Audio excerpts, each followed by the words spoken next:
Ethan Hayes was enjoying his quiet morning on his ranch in Texas, sipping his black coffee while listening to the birds chirping. The sun was barely up, casting a golden glow over his 10-acre property. Life was peaceful, until it wasn't. Out of nowhere, 3 police cruisers came tearing up his gravel driveway, kicking up dust like a scene from a Wild West showdown. Ethan frowned, confused. He wasn't expecting visitors, let alone law enforcement. Then, stomping out of one of the squad cars like she owned, the place was a short, furious woman in her mid-50s, clutching a clipboard as if it were a weapon. Her oversized sunglasses barely hid the scowl etched on her face. Ethan had seen her before, at the grocery store, loudly berating a cashier over expired coupons. Her name? Margaret Whitmore, the self-proclaimed enforcer of the Pleasant Oaks HOA, a gated community 3 miles away. She pointed dramatically at his fence and shrieked, "This man has an illegal electric fence. He's endangering the entire area." Ethan blinked. His fence was fully legal, designed to keep coyotes away from his livestock. And most importantly, Margaret didn't even live anywhere near him. Ethan sighed, setting his coffee down on the wooden porch railing. He had dealt with all kinds of nonsense before. Nosy neighbors, stray cattle, even the occasional lost hiker. But this was new. The lead officer, a weary-looking man named Deputy Cole, stepped forward and cleared his throat. "Sir, we got a call about a hazardous electric fence on your property." Ethan rubbed his temples. "You mean that fence?" He pointed at the sturdy wire fence that ran around the perimeter of his property. "It's a standard livestock fence. Perfectly legal. I have the permits if you need to see them." Before Cole could respond, Margaret let out a dramatic gasp. "He's lying!" she shrieked, waving a handful of printed photos in the air. "I have proof that this fence is a death trap." Ethan arched an eyebrow. "What proof?" She jabbed a manicured finger toward the fence. "What if a child wanders onto your land? What if someone's precious golden retriever gets fried alive?" Ethan looked at Cole, who was already pinching the bridge of his nose in frustration. "Does she even live around here?" Cole sighed. "Nope. She's from Pleasant Oaks, 3 miles away." Ethan scoffed. "Then why is she here?" Margaret's mouth dropped open like she'd just been personally insulted. "Because your ugly, dangerous fence is ruining our property values." One of the younger officers coughed, probably to cover a laugh. Cole just shook his head. "Ma'am, this isn't your HOA's jurisdiction." Margaret turned red. "But it's near our community, and I refuse to let some hillbilly experiment with high-voltage death traps next to our homes." Ethan rolled his eyes. "It's not a high-voltage death trap, Margaret. It's the same kind of fence used on every ranch in Texas." As if on cue, his neighbor's goat, Biscuit, trotted up to the fence. Biscuit wasn't the brightest animal in the world. He liked to test boundaries. Before anyone could stop him, Biscuit nosed the fence and got a tiny zap. Startled, the goat jumped back, flicked his tail, and wandered off like nothing happened. Margaret screamed like she had just witnessed a murder. "The poor creature!" She clutched her chest. "You could have killed him!" One of the younger officers burst out laughing. Even Cole was smirking. "Ma'am," Cole said, barely containing his amusement, "it's a livestock fence. It's designed to teach animals not to push past boundaries. That goat just learned not to touch it." Margaret's face turned an alarming shade of red. "I demand you arrest him for animal cruelty." Cole turned to Ethan, looking almost apologetic. "Sir, would you like to press harassment charges?" Margaret gasped like she had just been slapped. Ethan took a long sip of his coffee. "Nah," he said. "I'd rather finish my coffee." Ethan thought that was the end of it. Margaret had made a fool of herself in front of the cops. The officers had laughed her off, and he had every reason to believe she'd crawl back to her HOA kingdom in defeat. But he was wrong. 2 days later, Ethan opened his mailbox to find it stuffed to the brim with envelopes. At first, he assumed it was junk mail, credit card offers or catalogs he'd never signed up for. But as he flipped through the stack, his blood pressure skyrocketed. Every single envelope contained violation notices, fines, and legal threats, all stamped with the official logo of Pleasant Oaks HOA. An HOA he did not belong to. He skimmed through the ridiculous accusations. Violation of neighborhood aesthetics. $500 fine. Failure to comply with community safety standards. $1,000 fine. Immediate removal of hazardous fencing required, or face legal action. Ethan laughed out loud. They might as well have sent him Monopoly money fines. The Pleasant Oaks HOA had zero legal authority over his property. Shaking his head, he tossed the stack onto his kitchen counter. He had a few choices. 1, ignore them. 2, call a lawyer. 3, have a little fun. He decided on option 3. Later that day, Ethan paid a visit to his neighbor, Walter Grayson, a retired rancher in his 70s and the unofficial historian of local drama. Ethan found Walter sitting on his porch, sipping a cold beer, while Biscuit, the same goat that had touched the fence, lazily chewed on an old boot. "You're not going to believe this," Ethan said, dropping the stack of HOA nonsense onto Walter's rickety wooden table. Walter squinted at the papers. Then, after a long pause, he let out a wheezing laugh so hard he nearly fell out of his chair. "Oh, they really don't know when to quit, do they?" Walter chuckled, wiping a tear from his eye. "She's sending me fines from an HOA I don't even belong to," Ethan said, shaking his head. "I didn't think that was even legal." "It's not," Walter said, taking a sip of his beer. "But that never stopped Margaret before." Ethan raised an eyebrow. "She's done this before." Walter leaned back in his chair, looking far too amused. "Son, Margaret's been running that HOA like a dictatorship for over a decade. She once fined a man for having the wrong shade of blue on his front door. Tried to evict a veteran because he put up an American flag without HOA approval." Ethan whistled. "And nobody stopped her?" "Oh, plenty tried," Walter said. "But Margaret lives for conflict. If you push back, she goes nuclear." Ethan sighed. "Well, she's got no power here." Walter smirked. "That won't stop her from trying." And he was right. A few days after the ridiculous HOA letters, things escalated, fast. Ethan started getting calls from strangers, people he had never met, all asking the same thing. "Did your fence electrocute a dog? Are you running an illegal animal trap?" One particularly furious voicemail came from a woman claiming to be part of an animal rights group. "You should be ashamed of yourself," she yelled. "How many poor animals have suffered because of your death trap? We're reporting you to the county."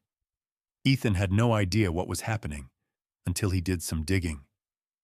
Margaret had started a full-blown smear campaign.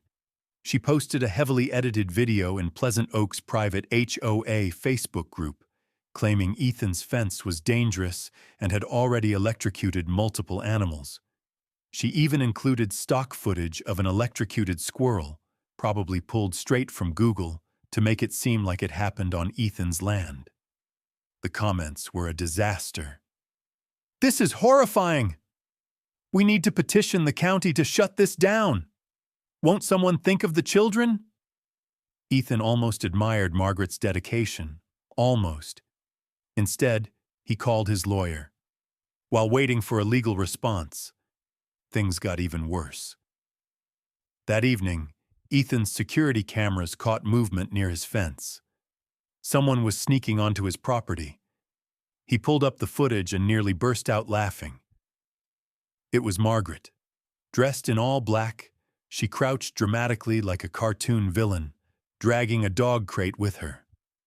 From the looks of it, she was trying to release an animal onto his land, probably to get it shocked so she could record more evidence. But things didn't go as planned. As Margaret struggled with the crate, she tripped over a rock and face-planted into the dirt. Then, in a moment of pure poetic justice, she accidentally backed into the fence. Zap!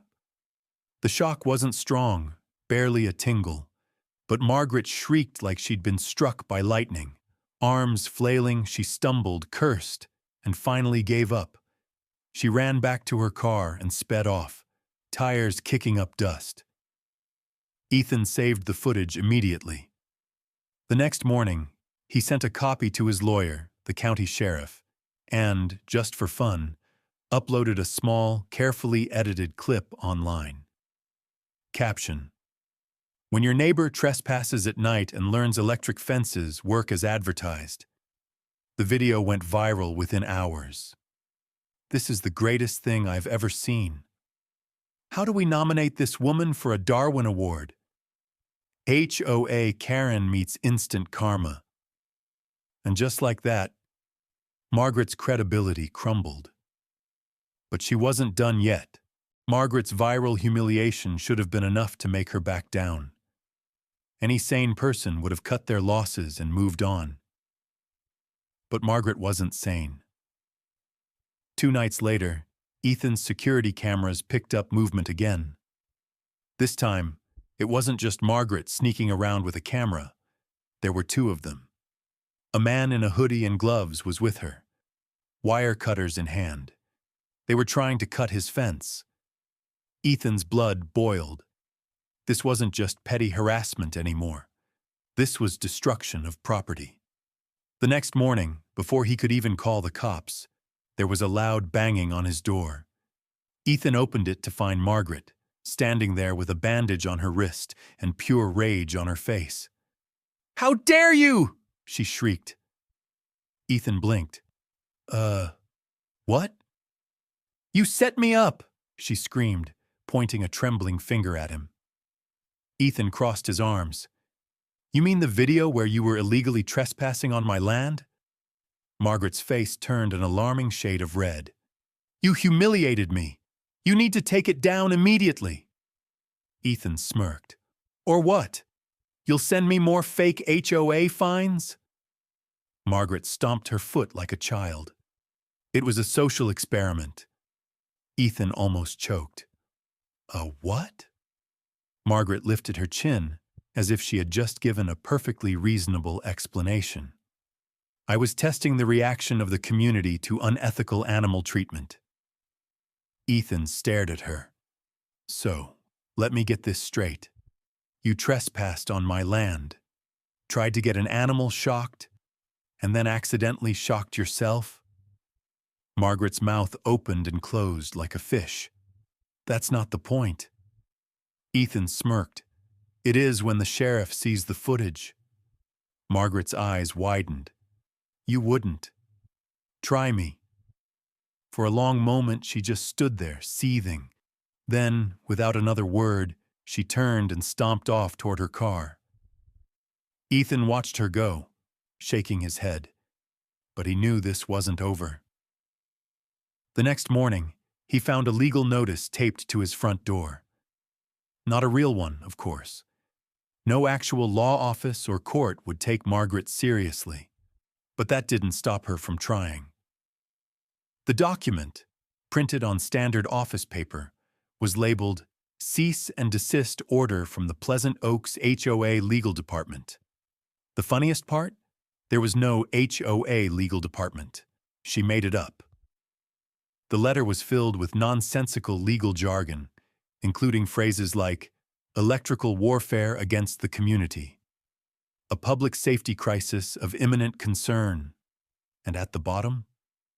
Margaret had signed it in fancy cursive, as if that somehow made it official. Ethan sighed, walked over to Walter's ranch, and held up the letter like a trophy. Walter took one look at it and nearly fell out of his chair laughing. Ethan had seen plenty of ridiculous things in his life. But this? A fake cease and desist letter, written in crayon-level legal jargon from an HOA that had no power over him. This was next-level crazy. Walter wiped tears from his eyes as he finished laughing.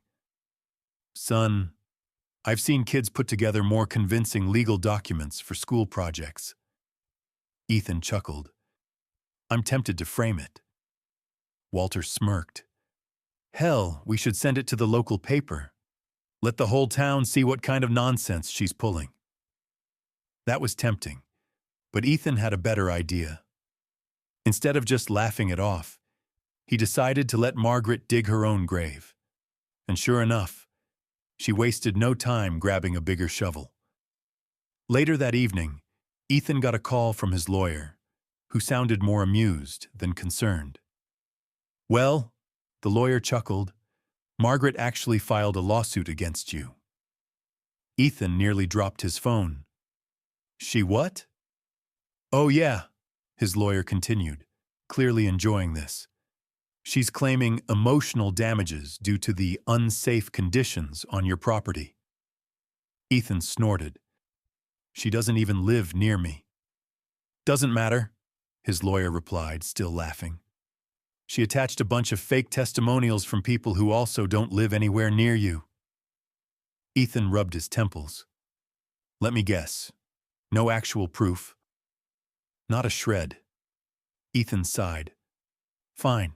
Let's go to court. I'd love to see her try to explain this. The courtroom was about as dramatic as you'd expect for a small claims case. Bored clerks, an overworked judge, and maybe half a dozen spectators who had nothing better to do. Margaret sat at the plaintiff's table, smug as ever, dressed like she was about to argue a Supreme Court case.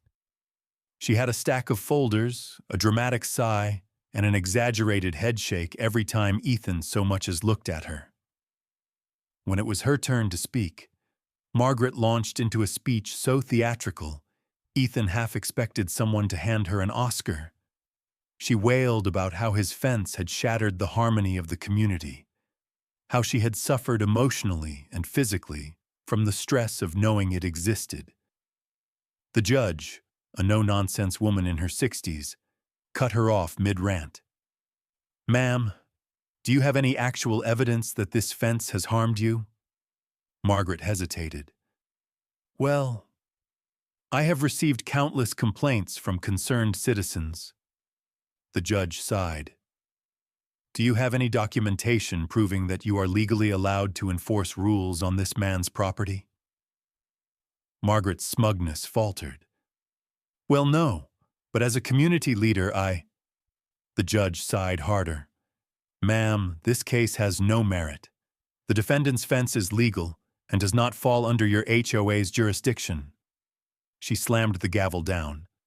Your complaint is dismissed. Margaret's jaw dropped. But dismissed. Ethan barely held back a grin as he walked out of the courtroom. But Margaret? Oh, she wasn't done yet. Ethan wanted to believe that the court ruling would finally put an end to Margaret's insanity. But Margaret was like a mosquito in the summer, annoying, relentless, and refusing to go away. As he stepped out of the courthouse, she stormed after him, looking like she had just suffered the greatest injustice in human history. You think this is funny? She hissed, pointing an accusatory finger at him. Ethan crossed his arms. A little bit, yeah. You haven't won, she screeched. I will not let you destroy everything we've built. Ethan sighed. Margaret, go home. She sputtered, completely caught off guard by his dismissal. This isn't over, she shrieked before stomping off to her car. Ethan shook his head, but later that night, he realized she meant it.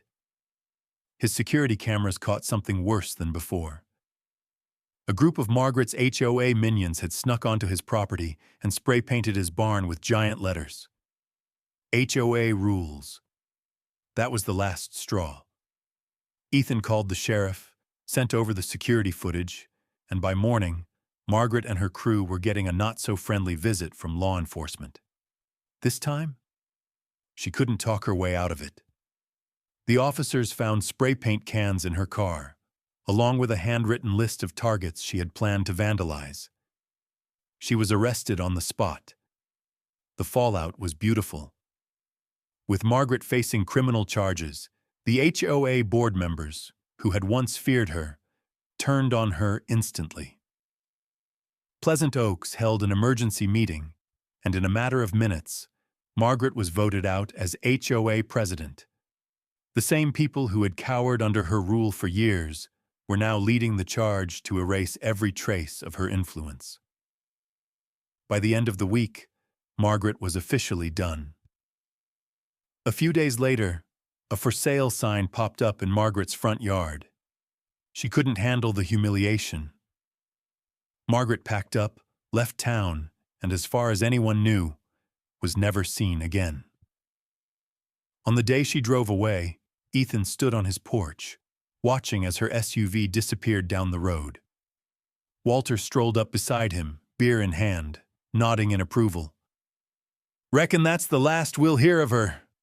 Ethan smirked. "Let's hope so." As he took a sip of his drink, Biscuit the goat wandered over, eyeing the fence like he was thinking about testing it again. Ethan chuckled, patting Biscuit's head. "Not today, buddy." His fence, still standing, still legal, and most importantly, still none of Margaret's damn business. Some people fight for power. Some people fight for justice. Ethan, he just wanted to be left alone. Margaret's downfall wasn't about HOA rules or property values. It was about control. She believed she could bully her way into running everyone's lives, even those who weren't under her authority. But in the end, her own arrogance destroyed her. The lesson? Know your rights. Margaret's biggest mistake was assuming she could enforce rules that didn't exist. Ethan knew the law, and that's what ultimately defeated her. Don't engage in petty drama. Ethan could have fought dirty. Instead, he let Margaret's own actions lead to her downfall. Karma is real. Margaret spent years terrorizing people. The moment someone stood their ground, she crumbled. Many of us know a Margaret, whether it's a power-hungry HOA president, a toxic boss, or a controlling neighbor. The key isn't to stoop to their level. It's to stand your ground, stay calm, and let them self-destruct. And if all else fails, well, an electric fence might just do the trick.